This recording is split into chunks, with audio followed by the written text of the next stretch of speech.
환영한다고 인사했으면 좋겠습니다.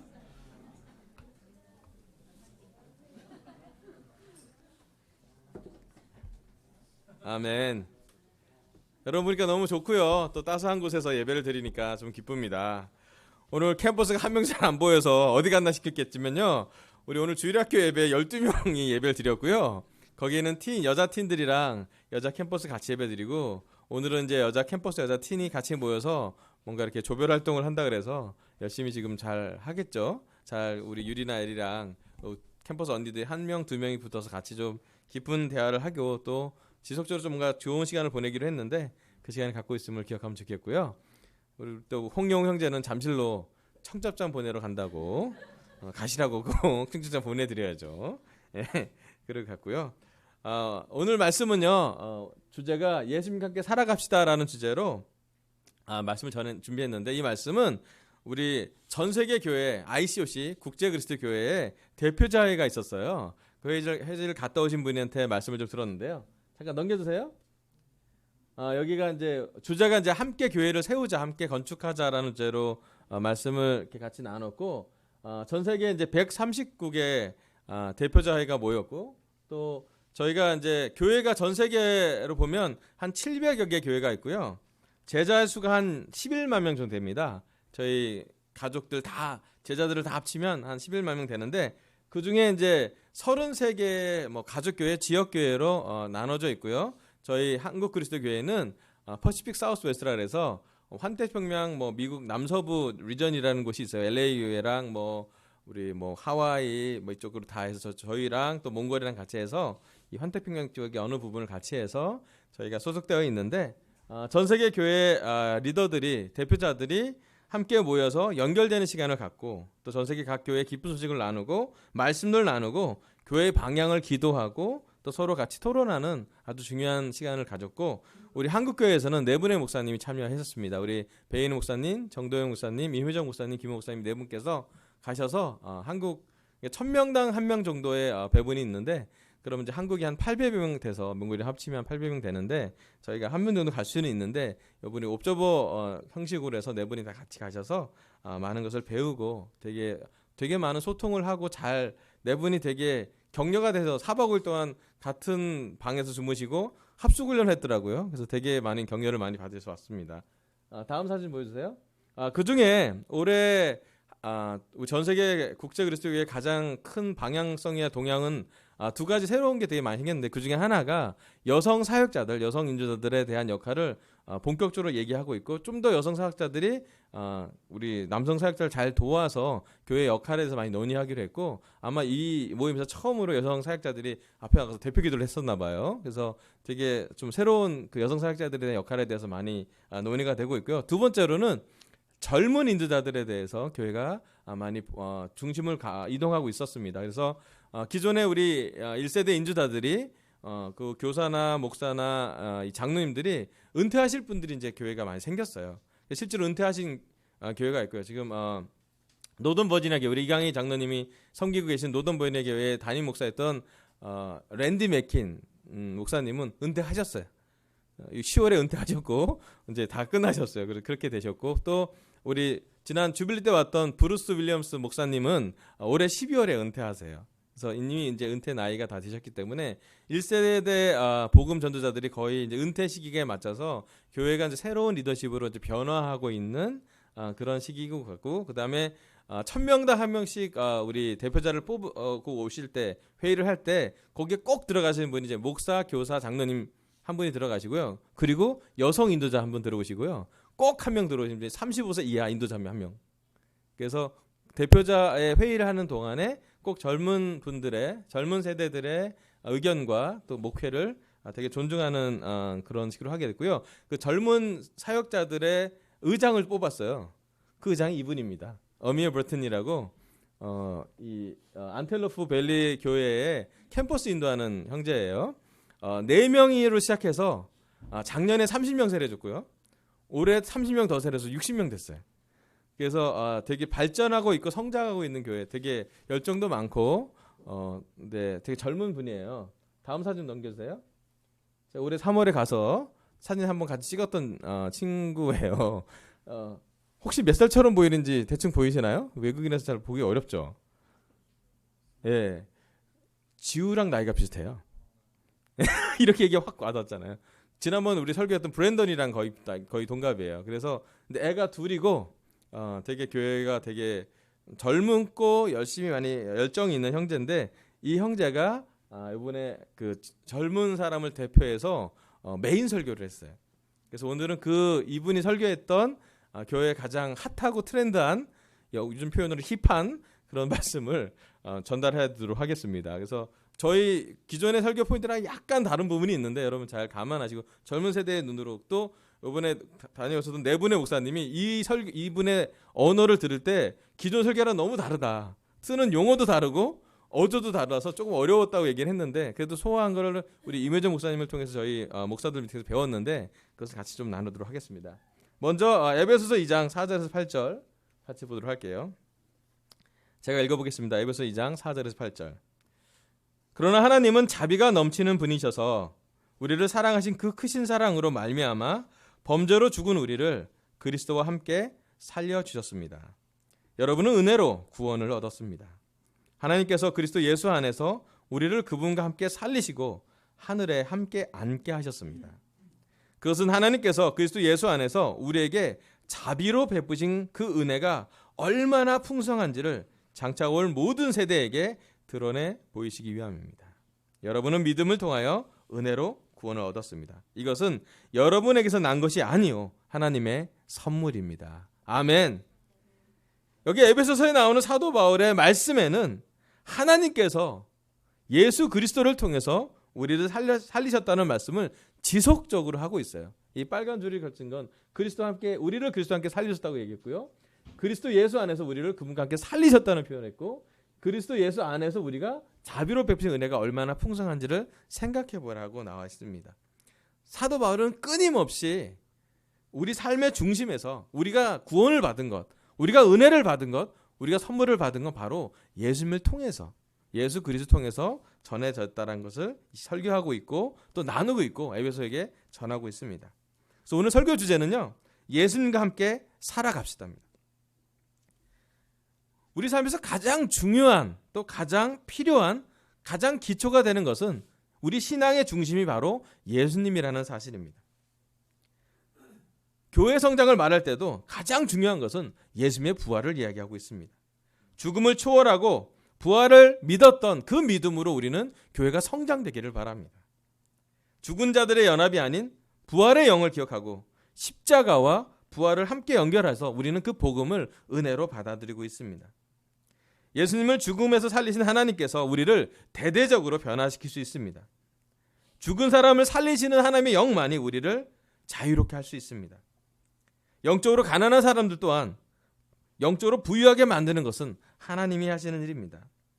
우리를 변화시키는 것, 우리 교회를 변화시키는 것은 다른 분이 아니라 하나님이 예수님을 통해 우리와 함께 살 수 있을 때 가능한 일입니다.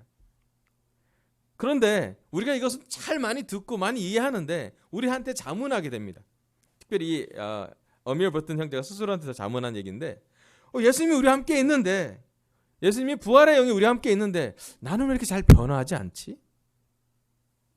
예수님이 나와 함께 있는데 내 삶의 문제는 왜 지속되지? 왜 제자들이 함께 있는 삶의 교회는 고난이 늘 함께 하고 있을까? 왜 풀리지 않는 또는 응답되지 않는 기도가 내 삶에 있는 것일까라는 괴리감이 있어졌다고 합니다. 설교를 준비하면서 그 괴리감과 싸우면서 지속적으로 설교를 준비했습니다. 그리고 이 말씀을 통해서 하나씩 하나님의 뜻이 무엇이고 그리스도 예수님과 함께 산다는 것이 어떤 것인지를 함께 배우게 되었다고 합니다.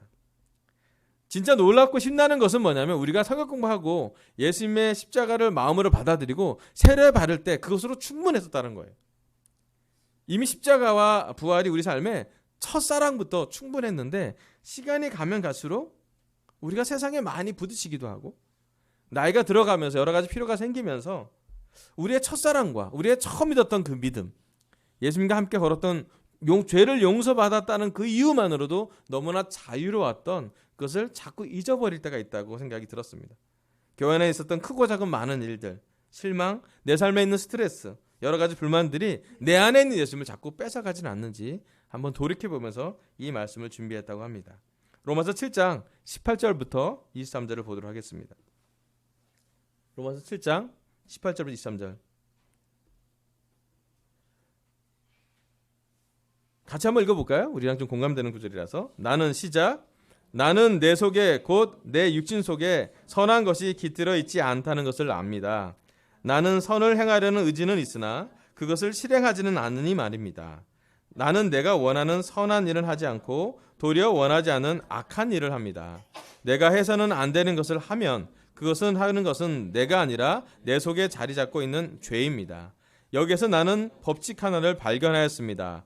곧 나는 선을 행하려고 하는데 그러한 나에게 악이 붙어 있다는 것입니다. 나는 속사람으로는 하나님의 법을 즐거워하나 내 지체에는 다른 법이 있어서 내 마음의 법과 맞서서 싸우며 내 지체에 있는 죄의 법에 나를 포로로 만드는 것을 봅니다. 아멘. 여기 이 말씀은 사도 바울이 로마서에 쓴 글입니다. 로마서 쓸 때 사도 바울은 어린 제자가 아니라 이미 사역의 거의 후반기에 수십 년 말씀을 전하고 수십 개의 교회를 세우고 수만 명의 사람들에게 아주 많은 영향을 준 사도 바울이 그 인생의 마지막에 쓴 글 중에 하나입니다. 사도 바울의 글에 보면 아주 진실된 마음이 녹아져 흐릅니다. 그것은 자기 마음 안에 두 가지 자아가 싸우고 있다고. 내적인 자아가 두 가지가 있는데 하나는 선한 자아가 하나님의 법을 따르고 싶고 그것을 의지로 가고 싶지만 내적에 또 다른 내가 선하지 않고 죄가 있고 악이 있는 내 자신을 보게 되고 그 두 가지가 지속적으로 싸우는 것이 자기의 마음이라고 얘기를 합니다. 물론 이 구절 제일 끝에는 이런 누가 나를 건져낼 것인가 라고 얘기하고 주 예수 그리스도의 은혜를 주신 하나님께 감사한다고 끝내요. 사실은 그래서 중심이 되는 건 뭐냐면 내 안의 중심이 늘 끊임없는 싸움이 있다라는 거예요. 예수님이 계시지만 내 안에 죄도 있고요. 여러 가지 유혹도 있고요. 내적인 자는 아직도 우리 안에 싸우게 됩니다. 근데 죄된 내 자신이 더 키워지면 우리는 자연스럽게 오래된 제자일수록 쓴마음을 갖기가 쉬워요. 응답되지 않은 기도, 삶의 여러 가지 고난, 끊임없이 만들어진 여러 가지 유혹을 통해서 우리 마음속에 쓴마음을 갖고 살거나 쓴 마음의 태도를 갖고 살거나 쓴뿌리의 열매가 생길 때가 있을 수가 있어요. 하지만 오늘 이 시간 다시 한번 우리가 악한 우리에게 집중하는 것이 아니라 우리 안에 선하게 우리를 인도하시는 우리 내적인 자아에서 선하게 활동하고 계시는 또 우리와 함께 살아계시는 예수님을 더 집중해 보면서 이 말씀을 들었으면 좋겠습니다. 오늘 설교 첫 번째 포인트는요. 영어인데요. 인테이크예요. 인테이크. 이게 이제 우리나라로 표현하면 이제 흡입, 흡수 이런 뜻입니다. 우리 삶에 어떤 것을 흡수하고 있는지 어떤 것을 소화하고 있는지가 정말 중요하다고 얘기하고 있습니다. 이 말 정말 맞는 것 같아요. 요즘 우리가 무엇을 먹고 있는 육체적으로 건강하려면 먹는 게 되게 중요하잖아요. 살을 빼려면 운동하는 것도 되게 중요한데요. 요즘 제가 느끼는 건 많이 먹지 않는 게 더 중요한 걸 많이 발견하게 된 것 같아요. 잘 안 빠져요. 운동을 많이 하고 있는데 먹는 걸 줄이지 않는 이 식탐을 놓지 않는 이상 잘 안 빠질 거란 생각이 들기도 해요. 요즘 우리는 무엇을 우리 삶에 이렇게 흡입하고 있는지 무엇을 흡수하고 있고 무엇을 소화하고 있는지를 한번 돌이켜보길 바랍니다. 우리 안에 쉽게 받아들여지는 것과 또는 쉽게 받아들이지 않은 많은 것들이 있지 않나 생각을 해봅니다. 우리 사도행전 6장 2절의 사절을 볼게요. 그래서 12사도가 제자들을 모두 불러놓고 말하였다. 우리가 하나님의 말씀을 전하는 일을 제쳐놓고서 음식 베푸는 일에 힘쓰는 것은 좋지 못합니다. 그러니 형제자매 여러분 신망이 있고 성령과 지혜가 충만한 사람 7을 여러분 가운데서 뽑으십시오. 그러면 그들에게 이 일을 맡기고 우리는 기도하는 일과 말씀을 섬기는 일에 헌신하겠습니다. 아멘. 여기 사도행전 6장에 베드로가 했던 그 삶의 결정을 이야기하고 있습니다. 여기 사도행전 1장부터 쭉 보면 사도들의 예수님이 떠나고 나서 복음을 전할 때 3,000명의 세례를 받기도 하고 또 점점 더 성장해서 교회는 5,000명까지 성장한 상황으로 사도행전 6장이 진행되고 있습니다. 그런데 교회가 폭발적으로 성장한 후에는 폭발적인 교회의 문제도 같이 성장한다라고 보여집니다. 사도행전 6장에 나오는 특별히 히브리 말을 하는 과부와 그리스 태생의 과부가 구제하는 것에 그 배분이 명확하지 않았고 특별히 외국말을 쓰는 과부한테는 배분이 적었던 것 같아요. 그래서 그 과부들이 교회에 불만을 표현했고 그 문제를 듣고 나서 베드로, 야고보, 요바 그 11사도가 모여서 12사도가 모여서 이 결정에 이르게 됩니다. 이 말씀에서 우리가 한 가지 아는 것은 뭐냐면 교회 안에 늘 문제가 있다는 것이에요. 1세기 교회 안에서도 문제가 있었고요. 1세기 교회도 죄인의 모임이고 지금 21세기 어느 교회를 가든 전 세계에 제자들 있는 교회는 문제도 같이 함께 보유하고 있다는 것을 우리가 다 알고 있습니다. 중요한 건 문제들이 막 몰려왔을 때 사도들은 어떻게 그 문제에게 몰입되지 않고 문제를 흡수하는 것이 아니라 말씀과 기도에 집중할 수 있을까? 어떤 이유로든 우리 삶에 영적인 싸움을 한다면 선과 악이 계속 싸우고 있을 거고 유혹과 죄가 싸우고 있을 텐데 그때 우리는 어떠한 마음의 준비를 할 때 그것을 해결할 수 있을까? 예수님을 중심으로 두고 예수님과 함께 사는 사람이 될 때는 예수님과 함께 산다는 것을 결정할 때는 예수님과 함께 있기 때문에 그 문제에 대한 흡수를 좀 줄일 수 있다는 거예요. 더 정확히 얘기하면 사도들은 결정을 내립니다. 여러분 주위에서 여러분 안에서 믿음과 신망이 성령과 지혜가 충만한 사람을 뽑아서 그 일을 맡기고 사도들이 결정한 것은 기도하는 것과 말씀 섬기는 것을 헌신한다고 결정을 해요. 여러분 우리가 문제에서 몰입되지 않는 유일한 방법은 말씀을 들을 때나 말씀을 전할 때 또 기도할 때 아닙니까? 우리 삶에 전반적인 많은 문제가 있고 내 개인적인 성품 안에도 여러 가지 문제가 있긴 하지만 그 문제에서 조금이라도 우리가 흡수되는 걸 좀 막을 수 있는 방법은 내 안에 예수님이 있을 때. 더 정확히 하면 내 안에 예수님과 우리가 서로 대화하고 있고 연결되고 있고 내 안에 예수님과 함께 살아가고 있을 때 우리는 문제에서부터 흡수를 잠깐 멈추고 예수님을 더 많이 흡수하려고 하는 것이 정말 중요한 결정이라고 이야기를 합니다. 요즘 우리는 누구한테 더 많은 영향을 받고 있습니까? 이 세상에서 또는 우리 주위에서 많은 여러 가지 몰려드는 문제에 우리가 압도되고 있지는 않은지요. 그럴 때 한 가지 분명한 것은 우리에게 결정할 일이 남았다는 거예요. 그것은 우리가 말씀과 기도에 집중하겠다는 결정이에요. 이 형제가 이런 말씀을 나눴어요. 이 말씀을 준비하면서도 많은 생각을 하게 됐는데 이런 생각을 하게 됐대요.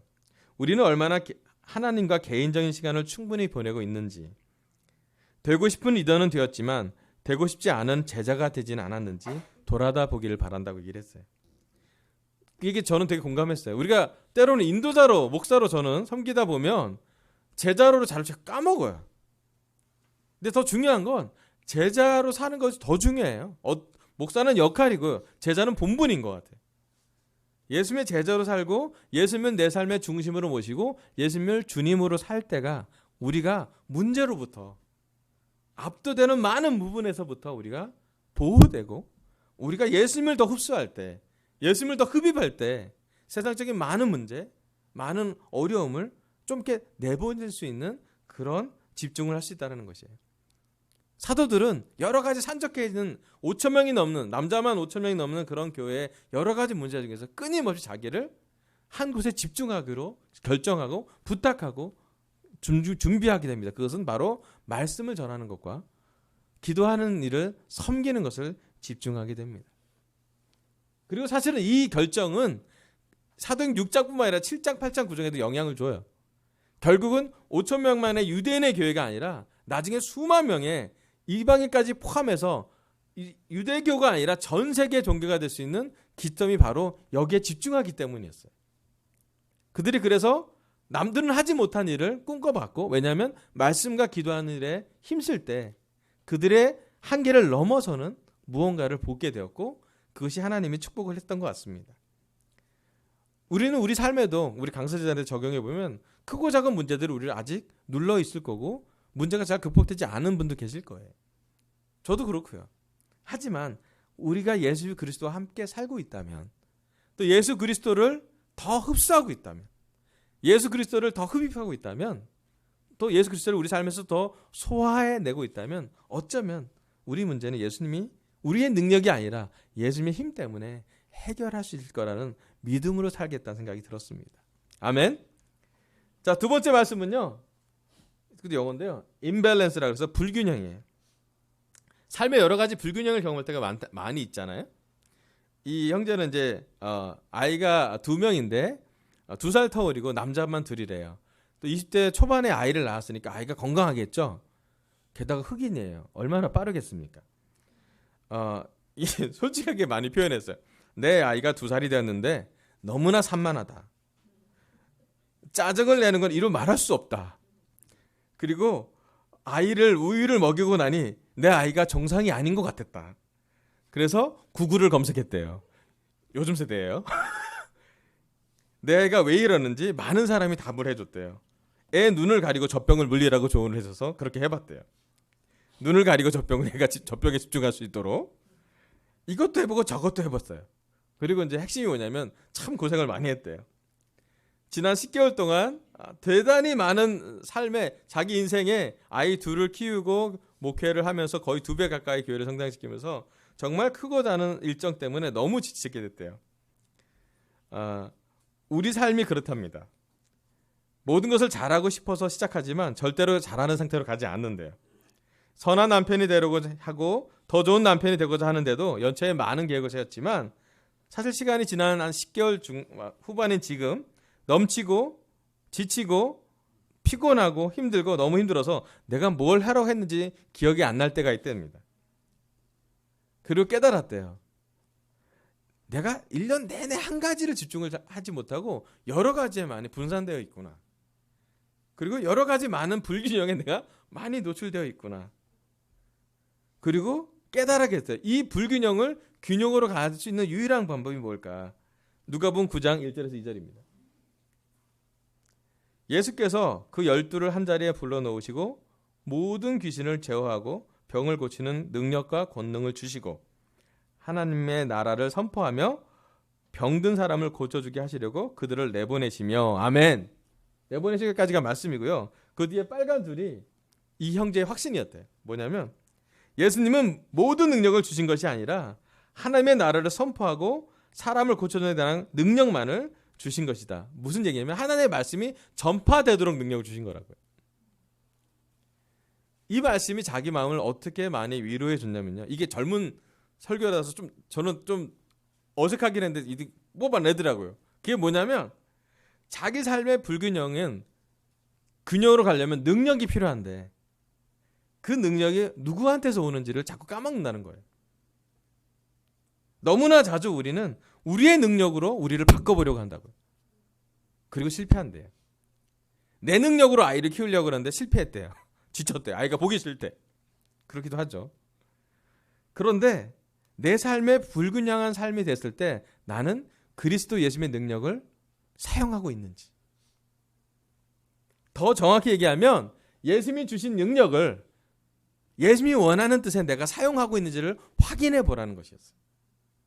예수님의 능력은 우리의 이기심을 채우려고 채우는 그런 필요만 채우려고 채우는 것이 아니라 예수님의 나라, 예수님이 하시고자 하는 선교, 예수님의 목적을 이룰 때의 능력이 사용되어졌다는 거예요.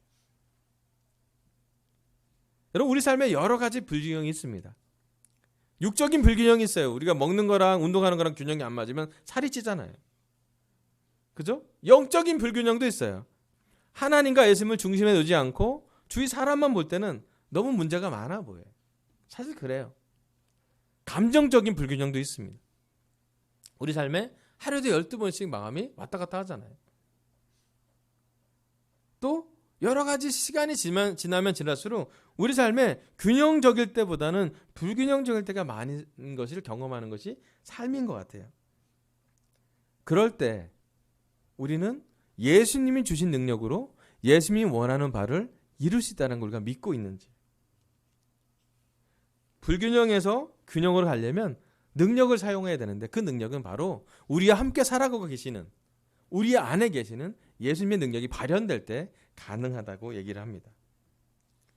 저는 이 말씀 듣고 제 개인적으로 묵상하면서 가장 깨달았던 건 뭐냐면 우리 아내가 수술할 때 느끼는 깨달음이 좀 있었어요. 이제 아내를 이제 수술실로 이제 보낼 때 이렇게 막 그 삽관을 하고 이렇게 거의 이제 거의 아픈 아내를 이제 보내고 이제 수술실을 보내는데 마음이 되게 찡하고 좀 뭐 불안하기도 하고 또 아무래도 이제 수술실 밖에 있다 보니까 이제 기도하게 되잖아요. 여기까지입니다. 보호자 여기까지 보내는데 이제 기도하게 되다가 말씀 보고 뭐 시편 139편 읽고 하나님이 오묘하게 짜주시니 하나님 책임져 주세요. 뭐 이렇게 보다가 제가 깨달은 사실이 있어요. 그게 뭐냐면 참 많은 제자들이 우리 안에서 기도하고 있겠구나라고 깨달아졌어요. 그냥 인식이 된 거예요. 저도 기도하고 있고 분명히 내 아내니까 저도 기도하고 있겠지만 한 가지 분명한 것은 강서교회 정말 많은 제자들이 우리 안에서 기도하고 있다는 걸 깨닫고요. 또 강서교회뿐만 아니라 우리 한국교회 또 미국에 있는 우리 이강희 장로님까지 전화가 와서 기도하고 있다고 걱정하지 말라고. 제가 느낀 건 불안과 두려움과 어려움이 있을 때 한 가지 우리가 기억해야 될 것은 정말로 많은 사람들이 우리를 위해서 기도하고 있구나 하는 걸 깨닫는 게 정말 중요하다는 생각이 들었어요.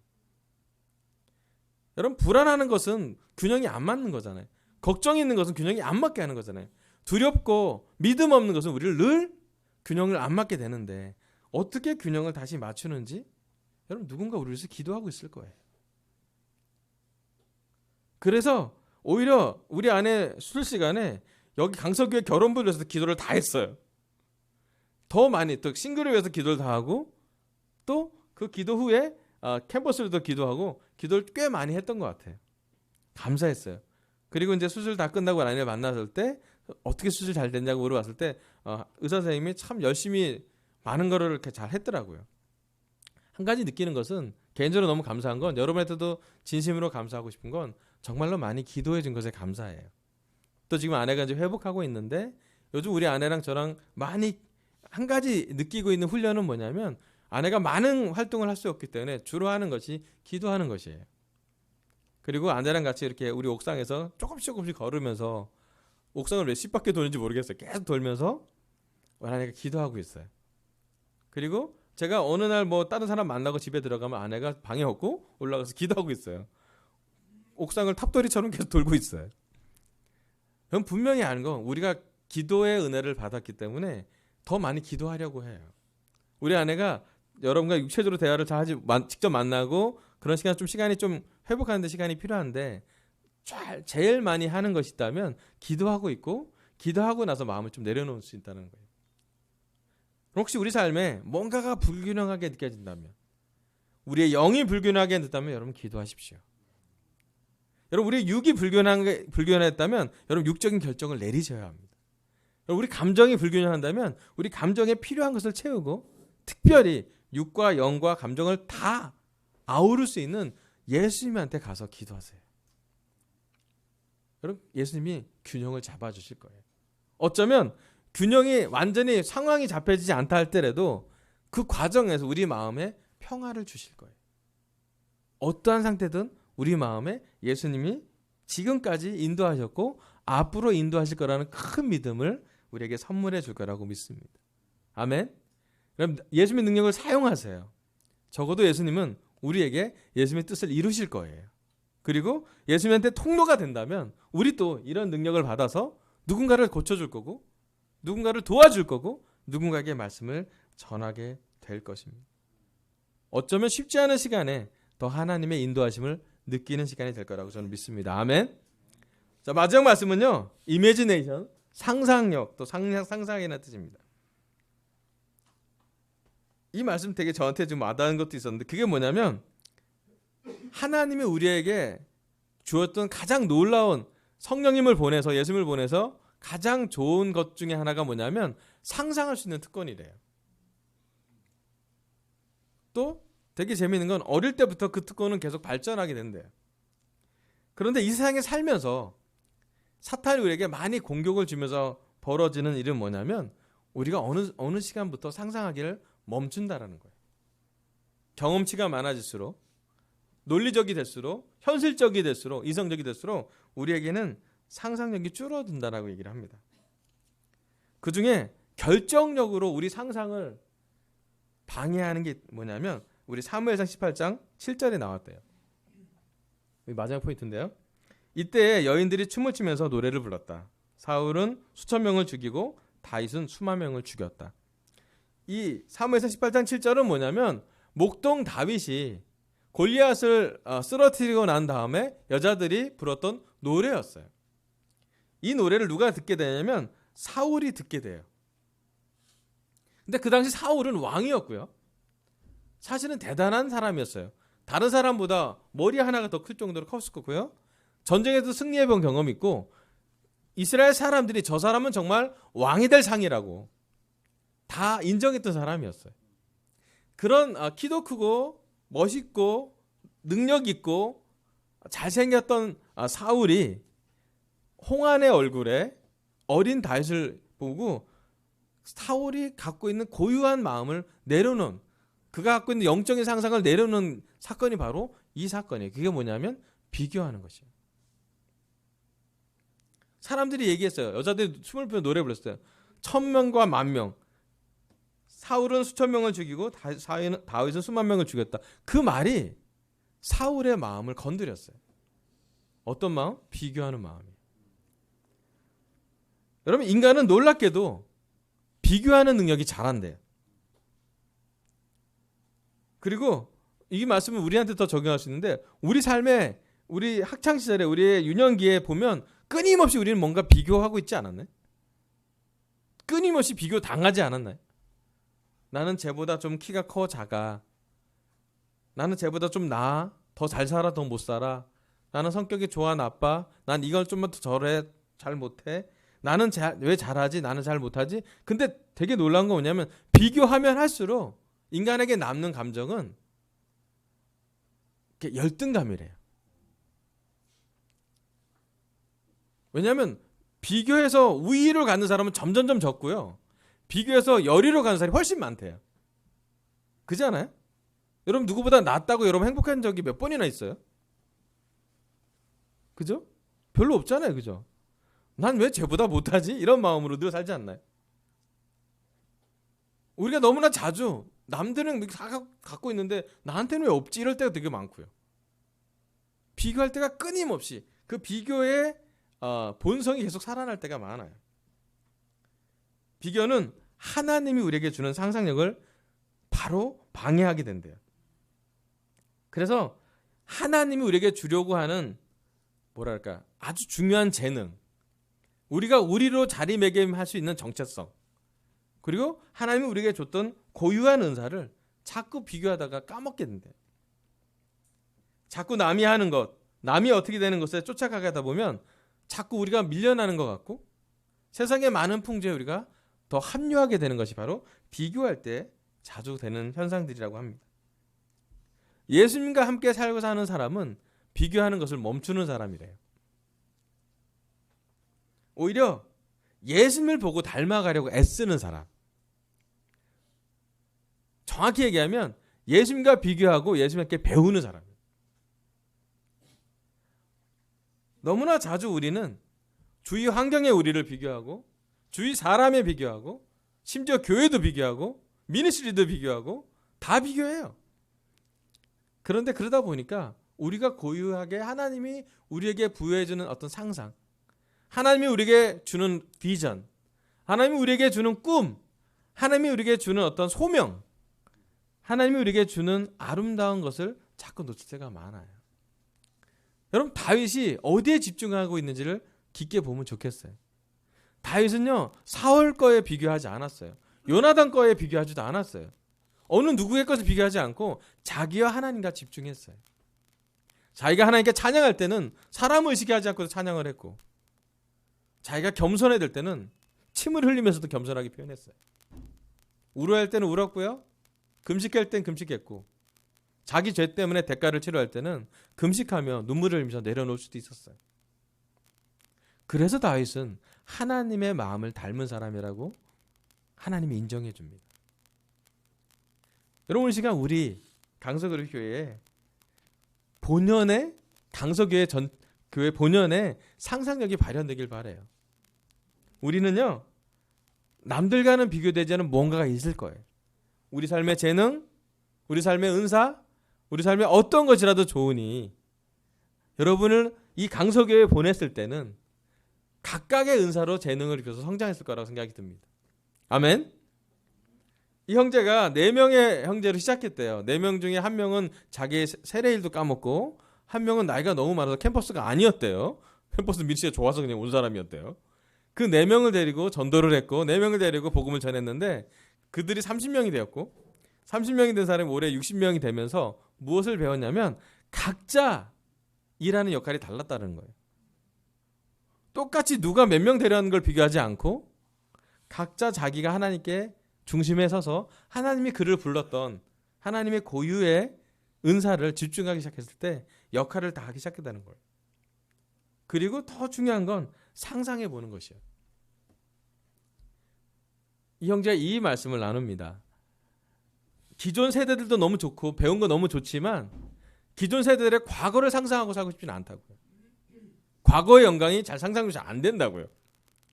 그런데 지금 20대 자기가 지금 하는 상상이 중요하다고. 그 과거의 인도자들과 비교하지도 않겠다고. 지금 자기가 오늘 할 수 있는 하나님이 부르신 그것에 집중하려고 할 때 그것이 하나님이 그의 삶에 그 세대에 하나님의 꿈을 이루실 거라고 그가 나눕니다. 저는 그게 참 좋다고 봐요. 기존 세대를 다 책임지려고 하는 것이 아니라 자기 세대에 하나님 주는 상상을 집중하려고 할 때 그는 마음을 잘 정할 수 있었답니다. 아멘. 우리도 남과 비교하지 않고 누군가 비교하지 않고 하나님이 주시는 본연의 것으로 우리의 마음을 좀 채워갔으면 좋겠습니다. 아멘.